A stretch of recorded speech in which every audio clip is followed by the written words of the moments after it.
Hello दोस्तों, नमस्कार। आज के इस वीडियो में हम चक्रवृद्धि ब्याज की किस्तों वाले सवाल को सॉल्व करेंगे ट्रिक के साथ। अगर आपको हमारा वीडियो अच्छा लगता है तो हमारे चैनल अर्थ क्लास को सब्सक्राइब करें, शेयर करें, कमेंट करें। चलते हैं सीधा सवालों पर।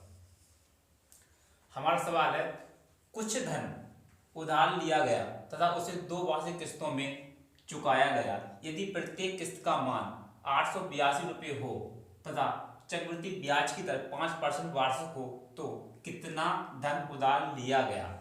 अब हमें धन लेना है, कितना हमने उधार लिया है। सवाल को ट्रिक के साथ करेंगे, बोर्ड पर ध्यान दें। चलते सीधे सवाल को सॉल्व करेंगे। 5% दर कितनी है हमारी? 5%। पहले 5% को उठाएंगे।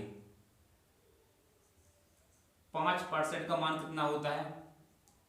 1/20 होता है। 5% सॉल्व करेंगे तो उसका मान होता है 1/20।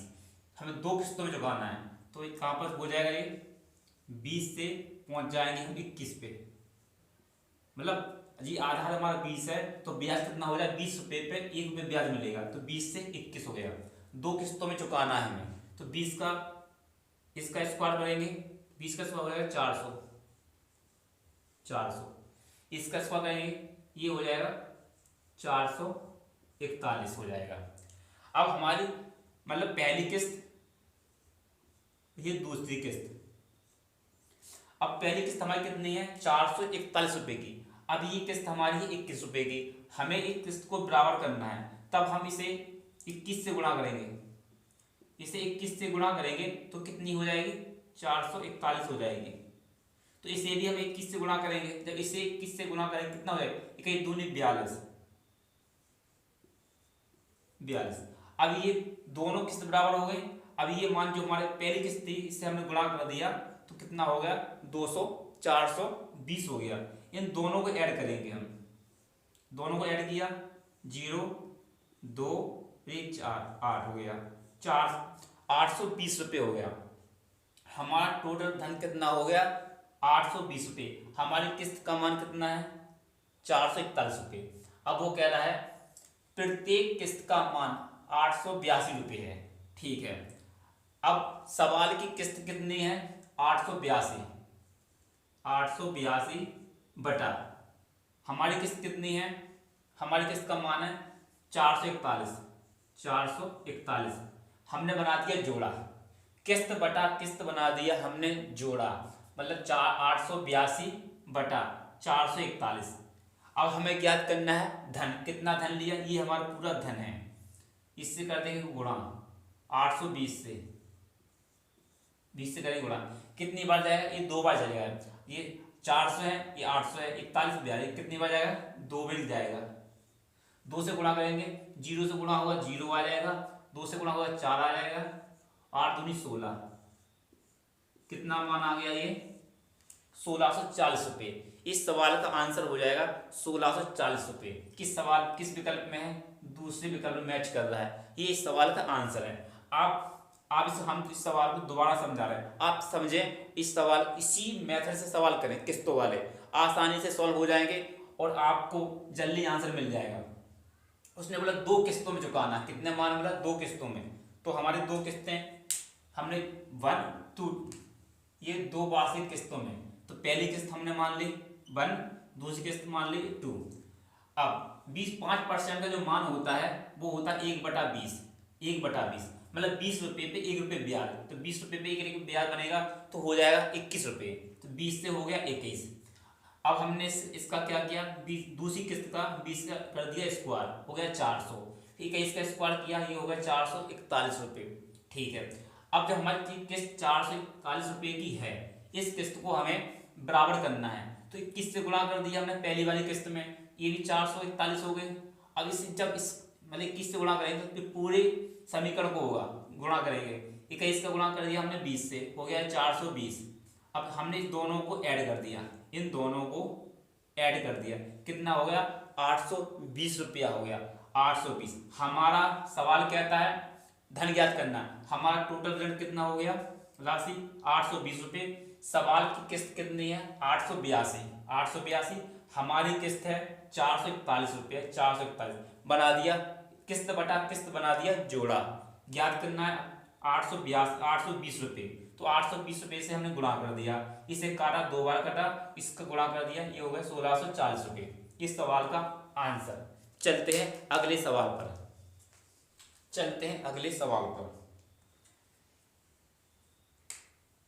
66,200 रुपये का ऋण 3 मासिक किस्तों में चुकाना है। यदि चक्रवृद्धि ब्याज की दर 10% वार्षिक हो तो प्रत्येक किस्त का मान कितना है। इस सवाल को चक्रवृद्धि ब्याज की किस्त, हमें किस्त का मान निकालना है। यह 66,200, इस राशि को हमें सॉल्व करनी है। हमारे पास सबसे पहले दे रखी दर, पहले दर को ले लेंगे। 10% का मान होता है 1/10, 1/10 मान होता है। हमें कितनी किस्तों में चुकाना है, 3 किस्तों में हमें इस ऋण को चुकाना है। हम पहले किस्त मान लेंगे 3, फर्स्ट किस्त, सेकेंड और ये थर्ड, 3 किस्त हो गई। हमारी राशि है 10%, मतलब 10 से कितना हो जाएगा ब्याज, 11 पहली किस्त में। दूसरी किस्त में करेंगे 10 का स्क्वायर करेंगे 100, यहाँ 11 स्क्वायर करेंगे 121। अब तीसरी किस्त में इस 10 का करेंगे घन, तो हो जाएगा 1000। इसका घन करेंगे तो हो जाएगा 1331। अब ये तो हमारा ये किस्त आ गई हमारे। अब जो किस्त 3 जगह अभी अलग अलग है और हर किस्त बराबर होनी चाहिए, तो हमें क्या है 121 को भी हमें 1331 करना है। इसमें कितना, हम 11 से गुणा करेंगे। जब इसमें हम 11 से गुणा करेंगे तो ये वाला समीकरण में भी 11 से गुणा होगा।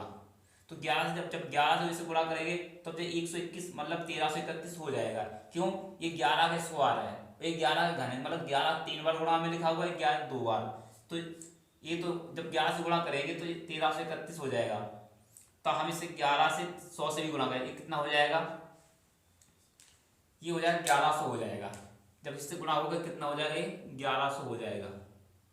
ठीक है, अब इस संख्या को हम 121 हमें बनाना है 1331, तो 101 से 21 से गुणा करना पड़ेगा।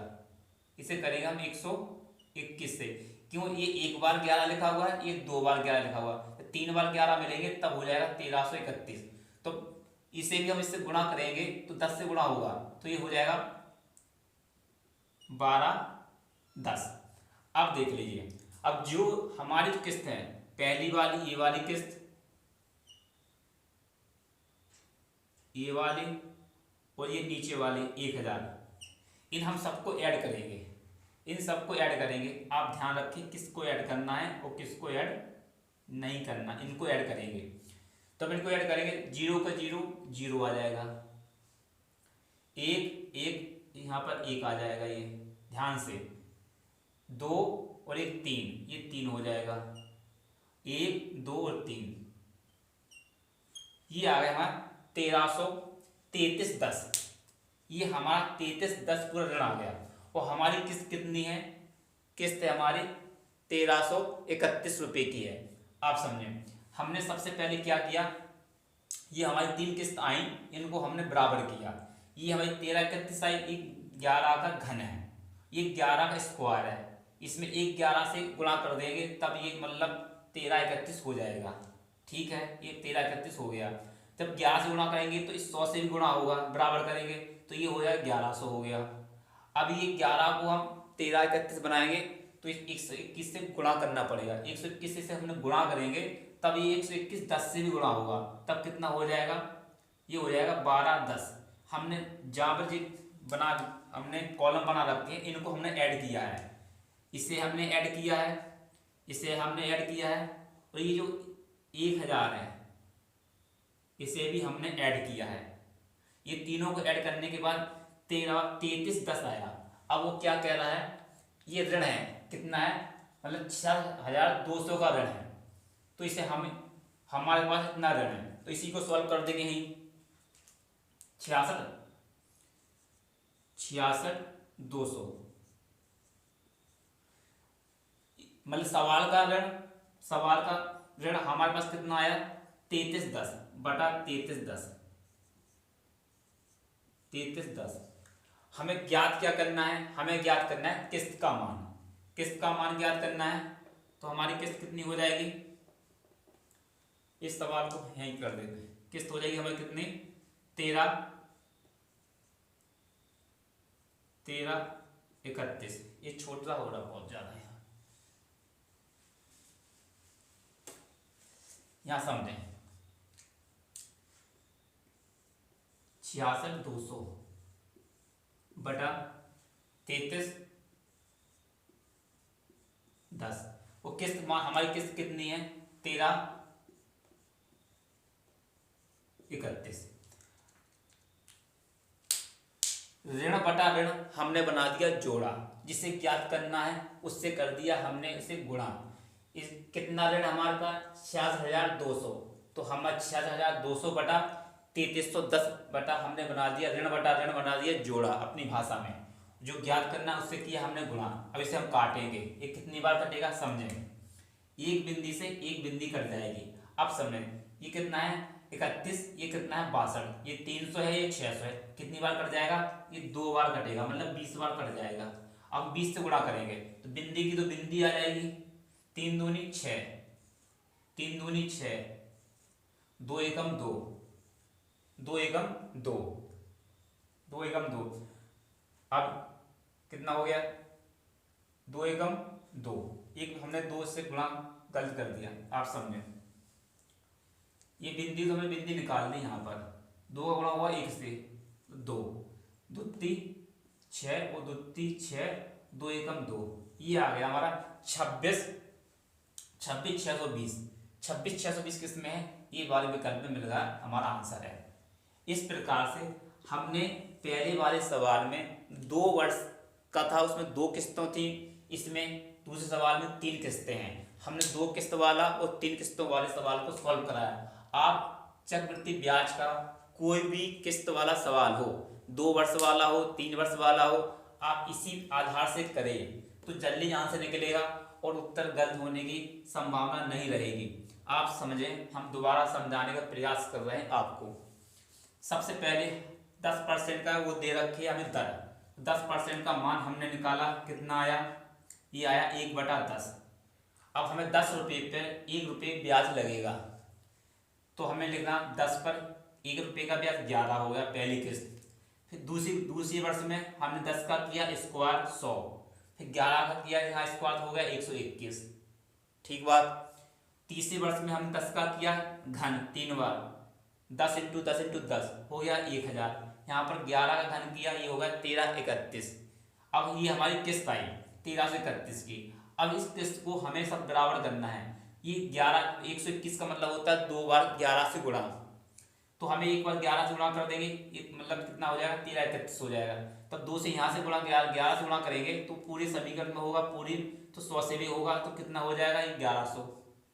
फिर हमें इस 11 को हमें गुणा करना पड़ेगा 121 से, क्यों, जब तो ये यहाँ पर कितना बनेगा 1331 बन पाएगा। यहाँ मान कितना 1331 आ जाएगा, यहाँ जो मान हो जाएगा 1331 आ जाएगा। इसकी गुणा होने पर इसका मान 1331 हो जाएगा।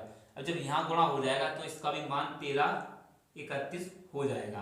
अब समझ लें कि पूरी किस्तें हैं, पहली ये वाली किस्त, ये वाली किस्त, ये वाली किस्त, तीनों बराबर होगी, 1331, 1331, ये भी 1331, ये मान पूरा होगा। और यहाँ पर गुणा किया तो जितने हमने गुणा, जो पहले वाले उन्हें छोड़ देना है, जो नए गुणा होके जो मान निकला है उसे हमें लिखना है। 12 10 1100, वो आखिरी जो किस्त आएगी मतलब 1000, इन तीनों को हमने ऐड किया 3310। सवाल कहता है हमारे पास जो ऋण है वो है 66,200, हमने लिखा 66,200।